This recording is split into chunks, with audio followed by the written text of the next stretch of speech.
I've been fishing for as long as I can remember. There's something peaceful about sitting by the water, waiting for that familiar tug on the line. It was my way to escape the noise of the world. That's why, when I heard about Blackwater Creek, I couldn't resist. Fishermen whispered about it like some sacred place, untouched, remote, and teeming with the biggest fish anyone had ever seen. But there were other stories too, darker ones, stories I chose to ignore. Blackwater Creek was nestled deep in the woods, far from any town or road. You had to hike for miles to get there, through dense forests that grew darker the closer you got. When I finally arrived, the place looked like a dream. The water was smooth and black like glass. The trees around it were ancient, towering over the banks like silent sentinels. But despite the beauty, there was a strange chill in the air, one that made my skin prickle. It was too quiet. No birds, no rustling leaves, just the eerie sound of stillness. I set up my gear and cast my line into the dark water. Hours passed, and there wasn't a single bite. The sun started to dip below the horizon, casting long shadows over the creek. The water seemed to swallow the light, turning even blacker as night approached. That's when I saw it, a ripple, a single disturbance in the otherwise motionless water.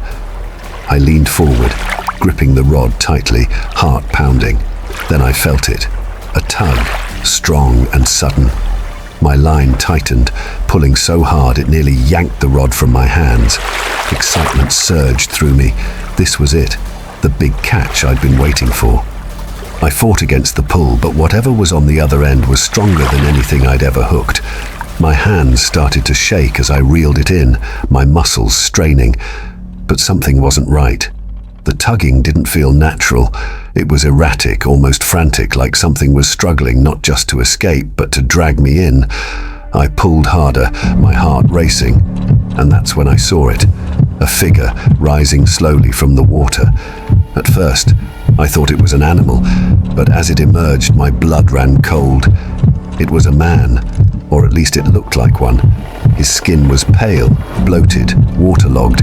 His eyes were wide open, staring directly at me. His mouth moved, but no sound came out, just a silent scream frozen on his face. His clothes were tattered, and algae clung to his body, as if the creek itself was trying to keep him. I stumbled back, dropping the rod. But the figure didn't disappear. It hovered there, half submerged, its hand outstretched toward me. I tried to scream, but my throat tightened with fear. The air felt thick, oppressive, as if the world was closing in around me. My legs refused to move, frozen in place as the thing started to move closer, gliding across the water without making a sound. Suddenly, I heard a splash behind me.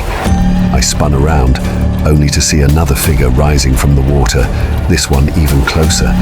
It was a woman, her long hair trailing behind her like black seaweed. Her eyes, lifeless and clouded, locked onto mine, and her lips parted as she whispered something I couldn't understand. Then I saw more.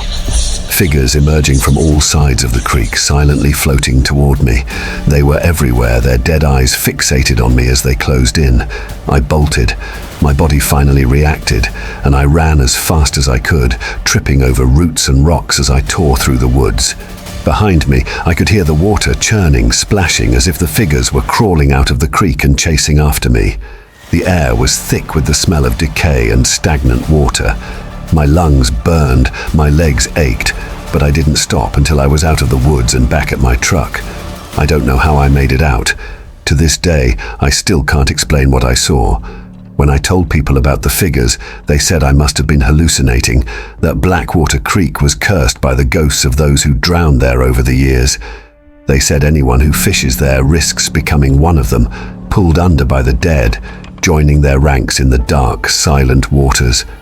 I've never gone back to Blackwater Creek. I can't even look at a fishing rod without feeling sick. Sometimes, late at night, I can still hear the water dripping, the soft whisper of something calling me back. But I won't go. Not ever again.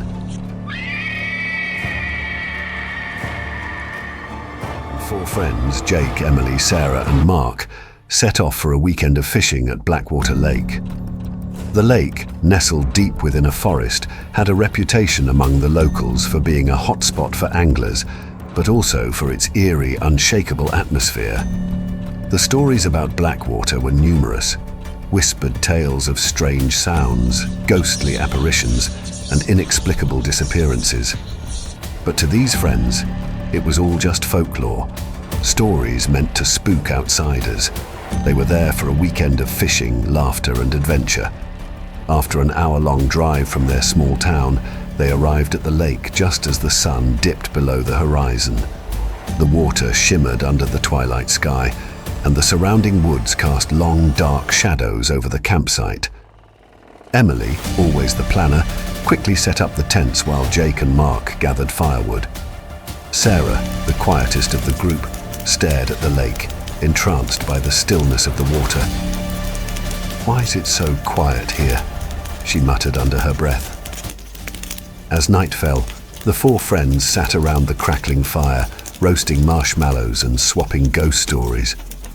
The air was cool, the sky clear, and everything seemed perfect. That is, until Sarah mentioned a local legend she had read about before coming to Blackwater. "You guys ever hear about the Lady of the Lake?" Sarah asked, her voice barely audible over the crackling fire. Emily groaned. "Come on, Sarah. We're not here for ghost stories. We're here to fish." "No, seriously," Sarah continued, ignoring Emily. "There was this woman who drowned here decades ago. They say her spirit still roams the lake, luring people to their deaths." Jake laughed. Classic ghost story. Every lake has one of those. But Sarah's expression remained solemn. "I read that people who come here sometimes see her just standing on the water staring, and if she looks at you too long, you don't come back." An uneasy silence fell over the group, the crackling fire suddenly feeling less comforting. Emily rolled her eyes and changed the subject, but a sense of unease lingered in the air. The next morning, they set out to fish. The fog hung low over the lake, and the water was eerily calm. It was as if the world had fallen silent. Even the birds that had chirped the night before seemed to have vanished. As they cast their lines, the stillness of the water seemed unnatural, as though something unseen lay beneath the surface, watching. Hours passed with little success. Emily, frustrated, suggested they try a spot farther down the lake, where the trees closed in tighter and the shadows seemed to move with the wind. Reluctantly, the group agreed. They reached the new spot and set up their gear again. This part of the lake felt different, darker, colder. The sun, now hidden behind a thick layer of clouds, gave the area an oppressive atmosphere. As they fished in silence, the feeling of being watched became unbearable. Suddenly, Sarah's fishing rod jerked violently. Her line tugged, and the reel spun uncontrollably. "I've got something big!" she shouted, excitement momentarily breaking the tension. The others rushed over to help, but the line was pulling too hard. Whatever was on the other end was far too strong for a fish. Sarah gripped the rod with all her strength, but the force pulled her closer to the edge of the lake. "Let go, Sarah," Jake shouted, but it was too late. With a terrifying scream, Sarah was pulled into the water. She vanished beneath the surface, the water swallowing her whole in an instant. The group stared in horror, frozen in disbelief. "Sarah," Emily screamed, rushing to the edge of the lake. The water rippled, but there was no sign of her friend. Mark dove in, frantically searching, but the water was too dark, too deep. Minutes passed, though it felt like hours. There was no trace of Sarah. She was gone. They called for help, but it would be hours before any rescue team could arrive. As the sun began to set and the sky turned a bloody shade of red, they sat on the shore, consumed by shock and grief. Suddenly, from across the lake, they saw her, a figure standing on the water, motionless. It was Sarah, or at least it looked like her. But something was wrong. Her eyes were vacant, her skin pale. and she stood unnaturally still, as if she were no longer human. "Sarah," Jake whispered, stepping closer to the water's edge. Emily grabbed his arm. "No, Jake, that's not her." The figure slowly turned its head toward them, its lifeless eyes locking onto Emily. An icy chill ran through her body. The legend of the Lady of the Lake flashed through her mind, and she knew deep down that they were not dealing with Sarah anymore. The figure smiled, an unnatural, bone-chilling grin. And then, just as suddenly as it appeared, it disappeared beneath the water. A moment on, they knew they had to leave Blackwater Lake, but as they packed up their things in a rush, the sound of something splashing in the water echoed around them. It followed them, always out of sight, always just behind. They left that night, but Blackwater Lake would never leave them. Sarah was gone, but something else had taken her place. Something dark, something evil. And as they drove away in silence, they couldn't shake the feeling that they were being watched, that the Lady of the Lake had claimed another victim.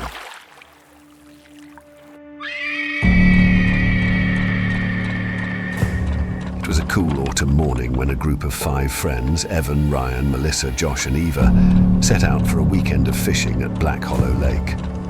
The lake was known for its perfect fishing spots, hidden deep in the woods, untouched by tourists. Locals, however, often warned visitors to stay away. There were rumors about strange happenings, whispers of people vanishing, never to be seen again. But the friends, eager for a weekend of fun, brushed it off as superstitions. By the time they reached the lake, the sky had turned a pale grey, and a thick fog hovered just above the water. They set up camp on the shore, with Melissa, always the adventurous one, suggesting they take the boat out immediately to start fishing. The group piled into the small fishing boat, laughter echoing across the silent lake. Eva, always the cautious one, noticed how eerily still everything was. No birds chirping, no rustling of leaves, just silence. They paddled out to the center of the lake and cast their lines. Hours passed with no bites, but the strange tension in the air grew heavier. Ryan, trying to lighten the mood, made a joke about the lake being cursed. "Maybe the fish are ghosts," he laughed. But the mood quickly shifted when Evan's line jerked violently. "Finally!" he shouted, struggling to reel it in. The line pulled hard, almost snapping, as something huge tugged on the other end. Everyone leaned in to watch, excitement building, until suddenly Evan was yanked out of the boat. The group screamed as they watched Evan disappear beneath the surface. The water rippled violently before falling eerily still again. Melissa, panicked, jumped in after him, calling his name. But when she resurfaced moments later, gasping for breath, there was no sign of Evan. "He's gone," she cried. "He's just gone." Josh and Ryan quickly started paddling back toward the shore, their hands trembling as they tried to get the boat moving. But before they could make it halfway, something massive hit the bottom of the boat. It lurched violently, tipping them all overboard. Eva, gasping for air, tried to grab onto the boat's edge. Josh, beside her, thrashed in the water, trying to climb back in. But as he reached up, something grabbed him. Eva screamed as she watched him get pulled under, his eyes wide with terror before he disappeared into the black water. Panicking, Eva and Melissa managed to climb back into the boat. Ryan, now clinging to the side, begged for help. But before they could reach him, a pale hand shot up from the water, gripping his ankle. With a final scream, Ryan was dragged under, bubbles rising where he had been just moments before. Terrified, Eva and Melissa paddled desperately toward the shore, the boat rocking as something continued to slam against the bottom. When they finally reached land, they collapsed on the shore, breathless and shaking. But before Eva could catch her breath, she heard a guttural sound behind her. She turned just in time to see Melissa, wide-eyed, gasping for air, as an unseen force dragged her back into the water. Eva was the only one left. She ran, tears streaming down her face, until she reached the nearest road. Shaking, she called for help, her mind spinning from the horror she had just witnessed. To this day, no one believes Ava's story. Black Hollow Lake remains as quiet and eerie as ever, the dark water hiding whatever it was that took her friends. Ava never went back, but the memories of that day still haunt her, because something in that lake was watching, waiting for its next victims.